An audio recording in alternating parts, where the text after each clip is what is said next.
What's the hardest thing about writing? Well, it's getting started.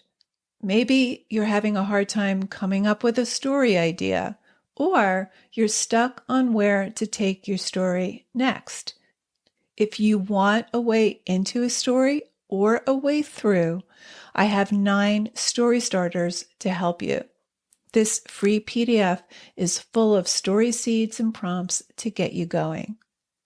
To download your 9 story starters, go to nancypanuccio.com/start. That's Nancy with an I, Panuccio with 2 C's, nancypanuccio.com/start. So most often, the wrong things are drawn out in scene, and the wrong things are glossed over in summary.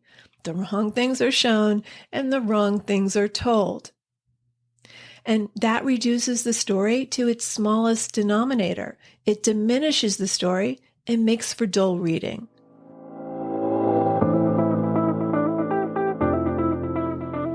Writer Unleashed is for you, a writer who has a story you want to bring onto the page and into the hearts and minds of readers. I'm Nancy Panuccio, writer, editor, and writing coach. And each week, we'll explore techniques, mindsets, and inspiration for writing stories readers can't put down. Thanks for spending some time with me today. Now let's begin.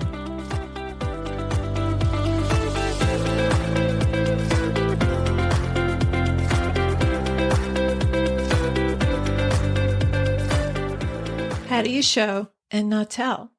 Many writers grapple with this, and when they think they understand it, they realize they don't. Maybe you're at a point in your editing where the issues stem from more telling than showing, and you're just not grasping it. Show, don't tell is one of the trickiest things to master. So in this episode, I'll show you the difference between showing and telling, using examples, and how to use both. You need both showing and telling. It's just a matter of when and how. So let's get right to it. Show, don't tell is one of those things that elude most novice writers. And that's because they don't fully understand the difference. And they don't know when to do one or the other. They think they're showing when they're telling. Often the wrong things are shown and the wrong things are told. For example, we'll get exhaustive scenes showing the characters doing mundane things like waking up, eating breakfast, getting dressed, having mundane conversations. Or what should be shown is told. Plot told as summary. Telling is the shorthand for what should be extended in real-time action. Sometimes the dialogue is doing the heavy lifting. The characters are telling each other the story instead of acting the story out in real time. So in this episode, I'm going to tease apart the difference, and I'll show you how to do both. The best stories blend both showing and telling. The trick is knowing when to show and when to tell. So let's start with the difference between telling and showing. Telling summarizes, showing demonstrates.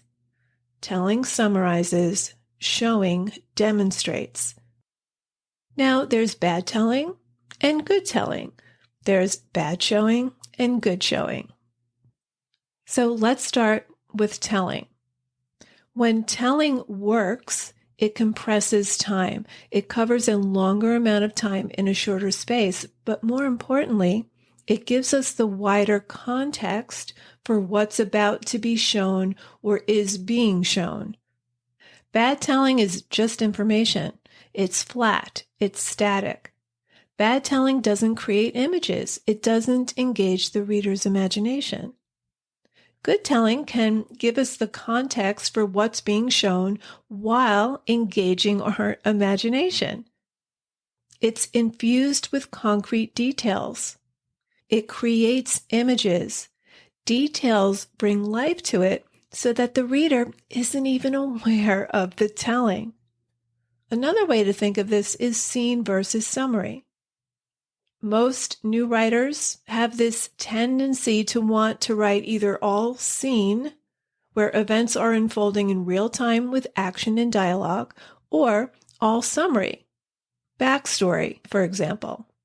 So often writers will start the story in scene, so the events are unfolding in real time with action and dialogue. It shows the characters engaged in a moment of time in a particular place, but then they'll detour into a long chunk of backstory that will go on for pages. It kills the momentum and it bores the reader. It's not relevant to the main story problem, or it is relevant, but it's giving too much away too soon. It's deflating our urge to know more. It's a big chunk of backstory you don't need.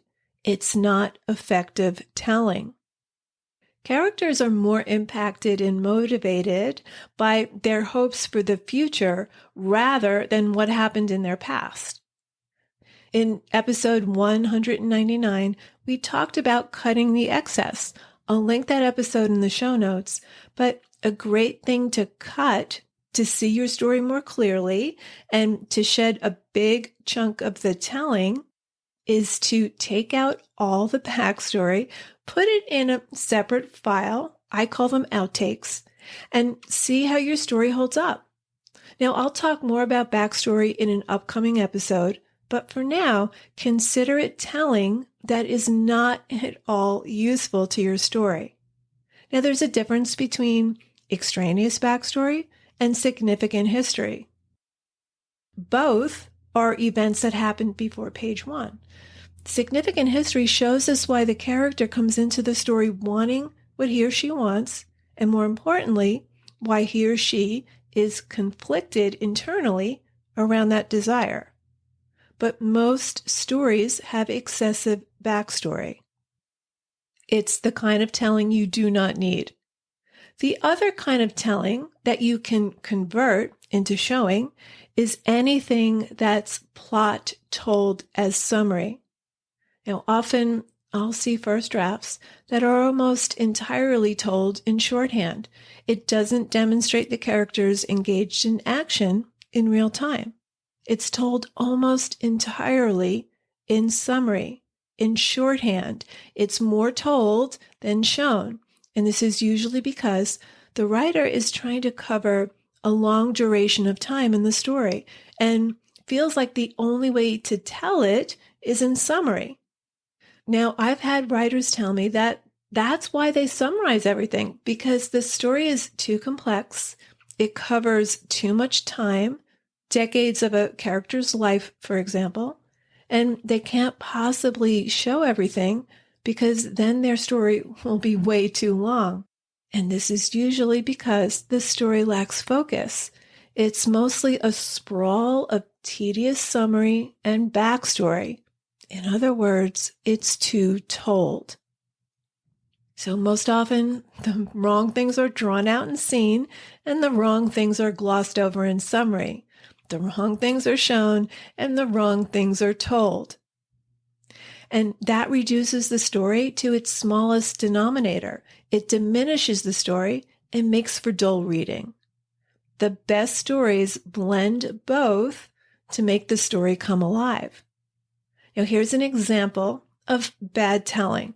I've watered down the opening paragraph from Edward P. Jones' story, Young Lions, and then I'll show you the published version. Here's my watered down shorthand version. Carol loved Caesar more than he loved her, and this made her feel desperate. She would leave him love notes under the pillow before she left for work in the morning, but she started to suspect they were all unread. Now, let me ask you, does this engage your imagination? Does it create images in your mind? I'm guessing no. It's just information. It's static. It's dull and dismissible. Passages like this are often followed by a series of other bad telling. Dialogue about Carol bemoaning the fact that Caesar doesn't love her enough, which is not showing, but bad telling. But none of this is to suggest that telling is something to avoid. Telling gives context for what is being shown. So here's the opening paragraph from Edward P. Jones' story, Young Lions, that blends both showing and telling. He stood naked before the open refrigerator in the darkened kitchen, downing the last of the milk in a half-gallon carton. Carol, once again, had taped a note to the carton. Caesar Matthews did not have to read it to know that it told him she loved him with all her heart, or that she would miss him all that day. Okay, this is showing. We're watching him in real time, so there's action and character thought. And then we move into the telling to give us more context. She used to pin such notes to her pillow before she went off in the morning, leaving him still asleep. But in the night, when she brushed her hair, as she prepared for bed, she would find the notes still pinned to the pillow, undisturbed, and so perhaps unread. So now she taped them to milk cartons, for he could not begin his day without drinking milk, or she taped them to his gold key rings, or pinned them to the zippers of the expensive pants she knew he would wear that day. In more than 2 years, the writing on the notes had not changed very much. Sometimes, when he thought of it, he would fold the paper with the words and place it on the kitchen table between the salt and pepper shakers to let her know he had come upon it before he ventured out. Now, this is good telling. It gives us the general state of this relationship over a period of time. It's compressed and it's focused on the notes. But notice what's not told. We're not told that Caesar's cavalier about his relationship. We're not told that Carol loves him more, perhaps, than he loves her. It's all imbued in the details. So specific details give life to this summary. It doesn't feel told.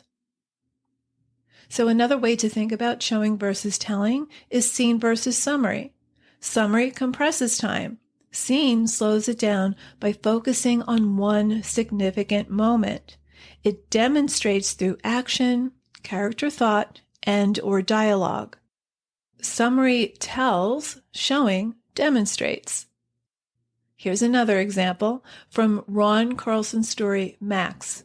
Again, I've watered down the opening paragraph to the shorthand version that merely tells, and tells badly. Our dog Max was unruly and needed to be trained. That's a flat, static statement.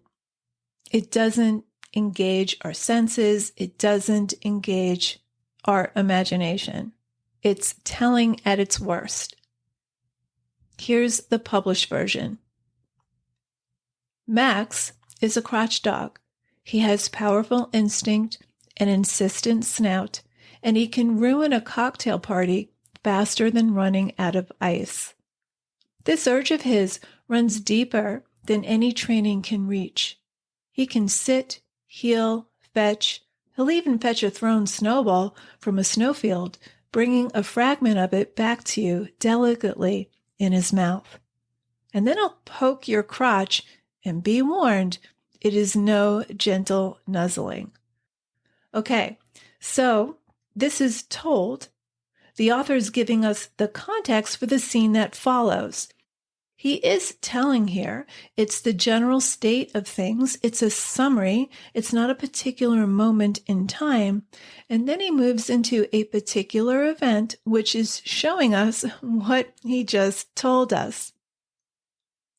So when our friend Maxwell came by for a drink to introduce us to his new girlfriend, our dog Max paddled up to him and jabbed him a sharp one, a stroke so clean and fast it could have been a boxing glove on a spring.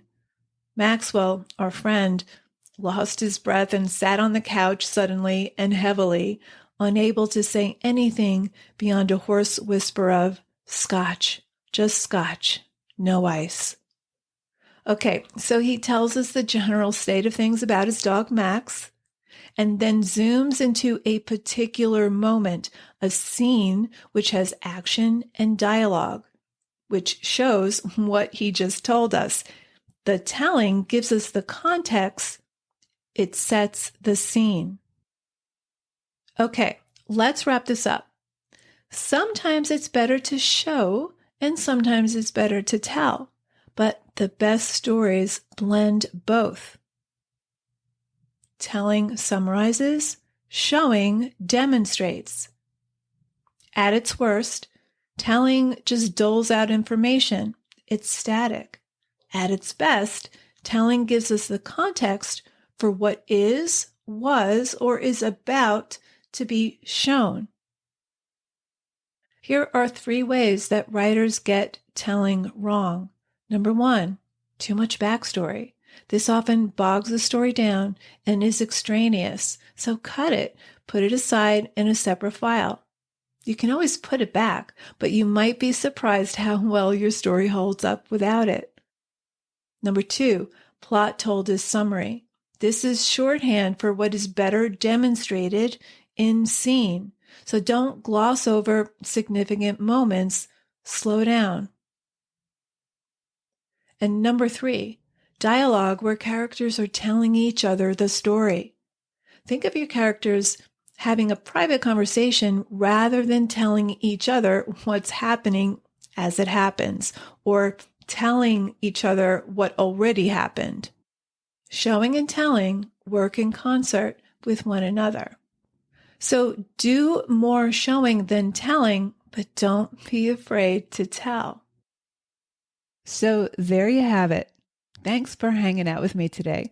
And if you know any writers who need some support in their writing, please share this episode or the Writer Unleashed podcast in general. And if you love what you're listening to, subscribe on your favorite listening platform and please leave me a review. Reading how this podcast impacts your writing truly lights me up and helps me create topics for the show. Till next time, keep writing, and I'll talk to you soon.